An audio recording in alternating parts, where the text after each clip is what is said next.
to say big thank you to our presenting sponsors. You can see here on the screen. Thank you so much for believing in us and investing in this conversation for our nonprofit sector and our nonprofit leaders. As always, we have Julia Patrick here, CEO of the American Nonprofit Academy. Her direct email address is right there in front of you, as well as myself, CEO of the Raven Group, self-professed nonprofit nerd. And of course, my email address is there for your convenience. Really excited to have with us today, Dean McCurry of Dean McCurry Auction Services. And we've already had a fabulous conversation with you offline, Dean, when it comes to the nonprofit sector, specifically during this pandemic, right? We've been talking about pivots and reimagining, but I love what you said offline, and I'm sure you'll say it multiple times today. But you mentioned out of sight, out of mind. So Dean, welcome. So excited. Thank you very much. Glad to be here. Thank you. Excited to have you and to learn from you today. Sure. I'll be glad to answer your question. A couple of the things in the world of the impact with COVID-19 has absolutely surprised all the nonprofits, the fundraising organizations we deal with. The gala has been postponed or canceled of everybody we're pretty much talking to in the next few months. So what's happened is the virtual auction itself has become the new normal. And so with the new normal, you look at how, why, what do I raise money? And I want to make sure that your audience gets to understand the benefits of the virtual auction. But why do you do a virtual auction? The first thing is your mission. These people have not seen you. Maybe it's been a year since your last gala or golf tournament. And now it's important to say, what are we doing? What's our mission? The second thing is connect with your database and your donors and your supporters. So you have your database, people that follow your organization, and it's mission critical to say, we're back, we're here, we're doing something, and interface with them. What success stories have you had with the organization? How have things been going, et cetera, et cetera. And that's a key element of the virtual auction. The third thing is raising money. We need money. Everybody needs money because it's terrible right now in the economy for these nonprofits. So the key of the virtual auction is it's dollar bills, it's revenue stream for the organization. Dean, I've got a question for you. You know, one of the things that we work with and we see in the nonprofit sector, and Jarrett and I, it seems like we bring this up every day, you know, this fear of trying something new because we know resources are so valuable. And to your point, nonprofits are now working oftentimes from a point of fear because they're losing revenue. They're seeing increased demand for their services. And the fear of trying something new can seem like it just shuts down an organization. And we saw a lot of folks that said, okay, we're going to postpone our event when it's safe to come back out and do a live event.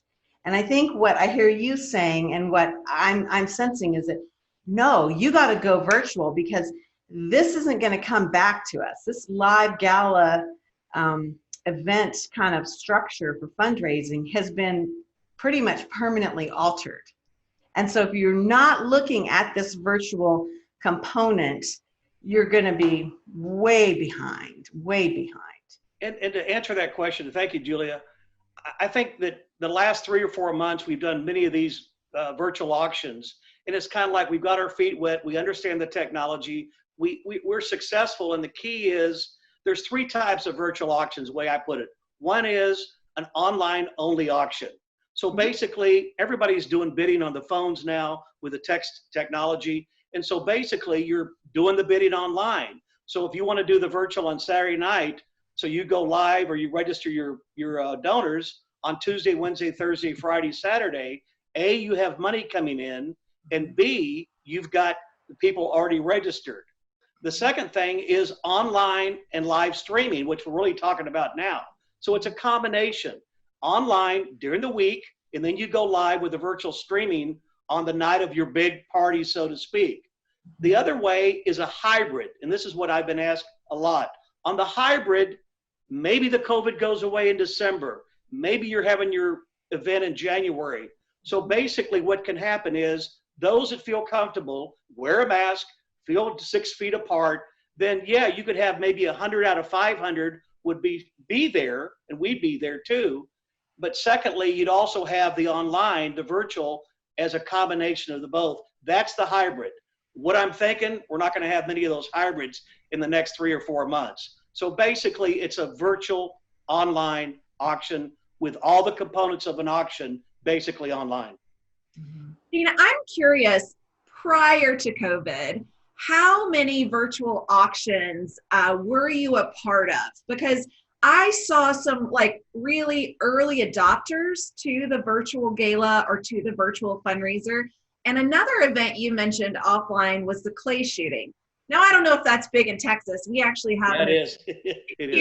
here in Arizona that does just that, a clay shooting. And so, we're not just talking your typical, gala gown fundraiser. We're talking really any event can go virtual and can have this fundraising component.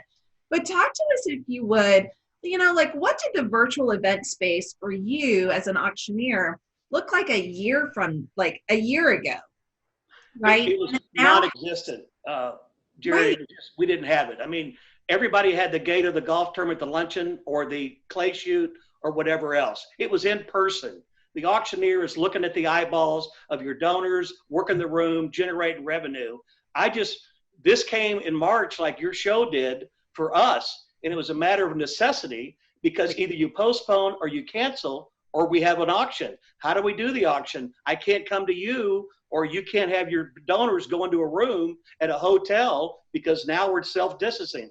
So bottom line is, this is the new norm of fundraisers for galas and other things. We can do a golf tournament, but we just had one just canceled because they felt uncomfortable even after the golf tournament for the players to be in a room together or even try to social distance. So this is what is the new norm and what's happening now in fundraising. And we can do it anywhere. I mean, I don't have to be in California or physically be in Florida or physically be in Phoenix, because we have the camera, we have lights, we have everything ready to go. So we can talk about that momentarily, but it doesn't have to be physically there. We're doing this remote. But talk to me about the early adopters, right? Like, talk to me about those individuals and the nonprofits in particular that said, we're all in. Yes, let's move this to virtual. Let's do that pivot that the whole nation is talking about.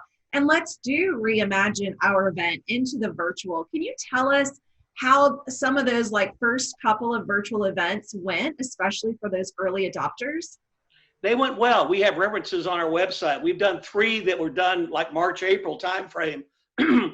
Damn the torpedoes, full speed ahead. So we did them. They were successful. We have testimonials and referrals.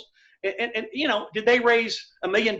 No. Did they raise what their expectations were? Yes. So we felt very comfortable about it. Was a win-win for the database, which I keep talking about, to reconnect, 2, to raise money, and 3, to have something fun as an activity. And that kind of brings up, how do you make money during a virtual auction? Because that question's asking me all the time. One is you have sponsors, and this is $1 million question. If we already were going to have a gala in November and people have already bought tables for a sponsorship, do they want their money back? We have seen 99.9% of the organizational sponsors say, no, you keep the money. Now, again, it's their choice, but 99.9 will not take the money back. The second thing, on the mobile bidding we use, we've got a sponsorship capability. So if you charge a car dealer, an insurance broker, a financial advisor, you have a restaurant, doctor, lawyer, dentist, they want their name and lights of your database. So $200, well, we get up to 30. So 30 times $200 is $6,000 you made for the sponsors. Mm-hmm. God bless you. God bless you, Gary. So if you have the sponsors, it's a big sponsor, the table sponsor, the underwriting sponsors, yeah, they're going to get that automatically. But there's another source of revenue. The second thing is during the week, you go live. And I want to reiterate that. So Tuesday or Wednesday, you go live to your database. Your database will start bidding on Tuesday, Wednesday, Thursday, Friday. So on the silent auction items, buy in the raffle and donate, you have an income stream coming in during the week. Again, Saturday night's the big live auction, but yet as far as the week goes, they're already registered, they're bidding on the silent auction, they're buying raffle tickets, and they're also donating money in the donate, cash call, fund a cause, raise your paddle. Okay, so let's go into Saturday night. Entertainment, that was one of the things we talked about. The theme parties. The theme to me is fun, F-U-N, for these people. They're at home in their pajamas, or they're by the fireplace, or their kids are screaming in the background. Start it when you feel like 7 o'clock, not at 4 or 5 o'clock, but if it's a Saturday night, start it basically, I'd say it's 7, okay? And cocktails are optional because they're at their own house. Yeah. But anyway, at 7 o'clock, you want to have entertainment.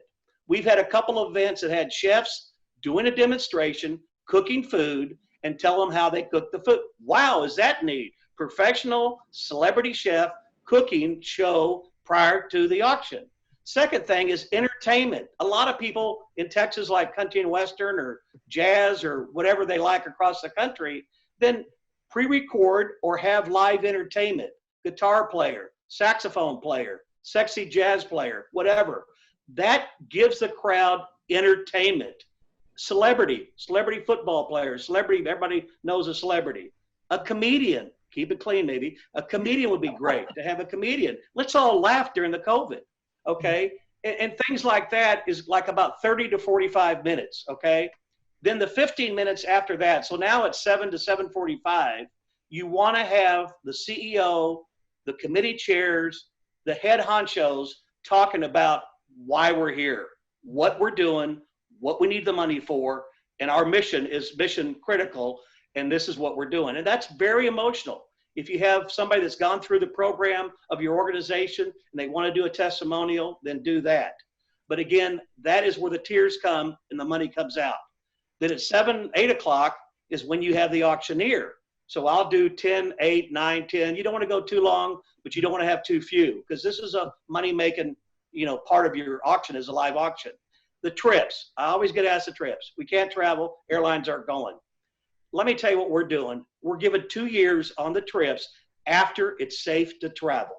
So it's safe to travel in February 2021 to 22, and 2022 to 2023, we're giving the people that buy these, the winners, 2 years to travel. Great trips, good profit for the organization, and they feel safe that it's down in the future to travel. After you do the live, you close the silent.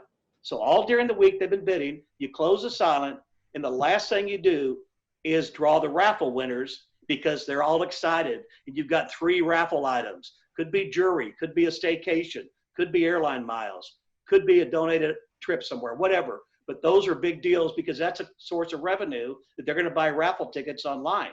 And it's under instant buy. So it's easy. We categorize those by whatever the item that is. And the last thing is drawing the raffle. Good night, made a lot of money, and everybody's happy. So we've got a couple questions that have come in. One comes from Faiz, who I believe is coming to us from Saudi Arabia. He writes, Dean McCurry, do you agree that during COVID, people are more philanthropic in spite of losing money in business? It's a mixed bag, because one, everybody's hurting right now financially. I mean, nobody's doing that well in the giving part.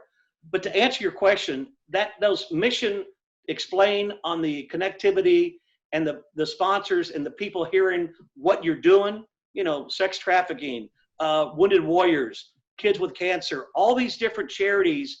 When you're emotionally involved and you're a sponsor, donor, patron, then you will give money. So to answer his question, yes, it's a time of need, but it's mission critical to have those key officers of the organization to give what the reason is and what the money is going for too. Right. And I have seen, Julia, just to elaborate on that, an increase in generosity, right? Yes. It might be, it might be that the average gift amount has decreased, or it might be that individuals that typically are major gift donors, maybe they're only giving half of their major gift. Doesn't mean they won't give the other half later. I know for me, even with my own charitable giving, I feel like I've given more in smaller amounts during this time. And even to, additional missions or additional organizations that I wasn't previously giving to. So that's been kind of what I've noticed across this time of the pandemic is increased generosity, right? And not just by money, but by sharing awareness, sharing what's needed, sharing what's, what you can do at home with your family or to volunteer. Because, as we look at being, socially distanced and even staying at home, isolation, loneliness, depression kicks in. So it's also, what can we do at home to still support our greater community? And there's so many amazing things that you can do above and beyond giving money. But overall, I have truly seen an increase in generosity, and it is just amazing, so heartwarming, and I truly hope that it continues. But that's been one of our biggest conversations over this, the nonprofit show and even the Corona Chronicles has been, how do you continue to steward these donors? Right? So Dean, maybe you can talk to us about that. What is some best practice to continue the stewardship? And I always like to say, sprinkle the pixie dust of what felt good during that event, right? Like, how do we now carry that out in this virtual space? Well, one thing I want to make sure was a comment on what you said that got me. Don't forget, when you're doing the virtual auction, and you don't have the hotel costs, you don't have the valet parking costs, you don't have the caterer costs, you don't have the band costs. So that's unfortunate for them, but yet you've decreased a lot of your expenses because you don't have a lot of expenses during a virtual auction. So that's profitability for the organization, offset whatever, other expenses you may have. But yet the other thing is, make it the mission. So when you're doing the fund a cause, cash call, raise your pound, it's all the same thing. It's donate for us on the phone. You need to be specific what you are raising the money for, that part of the segment. So if you raise the money the whole night for the organization, that's great. But when you're talking about specifically donation, it's going to like schools to whiteboards or iPads or, the playground or the gym floor. Organizations need tools. They need, more desk or whatever. This is what needs to be specific. So to answer your question, Jared, it's really the pixie dust is happening, but it's the compassion and the advocation of what they're doing with the money on the cash call, but also on the big picture is, what are we doing? How are we doing as an organization? I'm connecting with you on the virtual. I want to give because this is dedicated to your organization. Right. Does that make sense? Yeah, absolutely. So Dean, we have another question that's come in from, as I'm going to call her, friend of the show, Joanne. Dean, what do you think is the biggest mistake being done by nonprofits holding virtual events right now? Good question. What can we learn from other people? It's the technology. I'm going to give you how it connects. This is what we do. So you have an iPhone, you have a desktop, you have a laptop, you have an iPad. That, as the user, is connected to OBS, which is the Open Broadcast System. That's connected to Twitch. Twitch is a live gaming streaming app. That's connected. We use Katego. That's the bidding system and the text bidding system and the virtual auction system we use. You've got to try it. You've got to demo it. You've got to work it before you want to go live. That's very important to understand the technology. You don't just snap your fingers on Zoom and you're raising money, because how do I give money online at my house? So that's a key part of it. So it's kind of like doing the auction when you're bidding the week of with the phones or the iPads or whatever you want to use, but yet you've got to know the technology because you're going from the online auction to a virtual auctioneer, entertainer, host, and the key chairman of the organization. And that's when you go live with the camera, lights, and action. So it's the technology would be the fallacy. Going too long is another fallacy. Have the kids involved with this. Have fun, enjoy it. And the kids see your compassion for this nonprofit, they love it. They're going to grow up soon. They're going to want to be involved with another nonprofit in their lives. So don't go on too long, but have the entertainment. Don't make it dry. Don't do a bunch of flip chart, PowerPoint. Here we go, slide 95, 96. This is about this. Don't do that. Have fun. They're going to raise money. You've got your captured donors, and they're going to give money. So you know what? We've got questions blowing up. This is super cool. So somebody's also asking you this question, Dean. It says, is virtual auction expensive? Buying items for the auction, buying prizes, trips, etc. This is a question we hear a lot. Should you go out as an organization and actually purchase items, or should you send your committee out and get these things donated? Great question, Julia. Whoever gave that question. It was anonymous. Oh, okay. I truly do not know. No, forget it. That's okay. Let me tell you about the expenses. You have a flat cost to run the auction. The main thing is called consignment. It's called reserve. Same way. Okay. We sold, I counted them before this call, we sold 453 trips in the year 2019, okay? The trips don't cost you a dime. No sell, no cost. When I do the bidding, like 2,500, 25 below 27.5, 27.5, 3, 3,500, 3,500 go to 4, 4,000 go to 4. When you're doing the bidding on a virtual, I can't talk too fast. I got to be clear and concise. So at $5,000, a trip to Napa, hypothetically, costs $2,000. So my mind's going, there's $3,000 profit for the organization. When I'm live, I can split this and sell it multiple times. The question will be, how do you sell this multiple times during a virtual auction? I got an answer. The answer is you do instant buy. You go to instant buy, and I'll tell them this trip to Napa, hypothetically, is $5,000. We're selling it. So go to instant buy. Whoever wants to buy that can go to instant buy, click on instant buy. We can sell as many trips as we want. So we sell 3 other trips plus 1. That's 4 times 3. You've made $12,000 on the trips or the live auction items. On the silent, we have all the memorabilia based on whatever sports, whatever town, whatever entertainment. But a lot of people in those towns that you're at, they have the local stuff. You can get that. You say, how do I pick it up? Go to the organization, pick it up, and then absolutely drive by. You got it. You got a mask. Pick up your item. We can ship memorabilia anywhere in the country. I don't know about Saudi Arabia, but I'm sure we can ship it there too. But as far as the raffles, hey, you want a prize, we'll ship it to you or come by and get it. But the trips are certificates. They're not an item. You're getting a certificate. When the auction's over, you have a receipt. It's automatic on your phone, iPad, or laptop. You get the receipt for tax purposes. So when it's over, there is no checkout. We have your credit card. We have your name. We have the email for the organization. So we have all that information, and we can give a summary of who bought what sold, how much you made, and then I give the check, wire transfer, or drop it or mail it to the organization. But yes, the answer to the question is you don't have money for anything on these items. They're called reserve or consignment. Okay. So you sold me on, and I know there's one more question, Julia, so I'll let you get ready for that. Dean, you've almost sold me on only doing virtual events going forward and not the hoopla of the in-person. Well, it's a COVID thing. That's a good question, Jared. We don't know, when the vaccine's going to be here. We don't know how long this is going to last. I thought the summer, let's party, let's go to restaurants, let's get out. In Texas, it's terrible. In California, it's terrible. In Florida, it's terrible. So we don't know. So we're in an unknown. So the new normal, we can't stop raising money. You've got to have something to do. And if we can do the virtual auction anywhere in the country remotely, then to answer your question, absolutely do it. Yeah.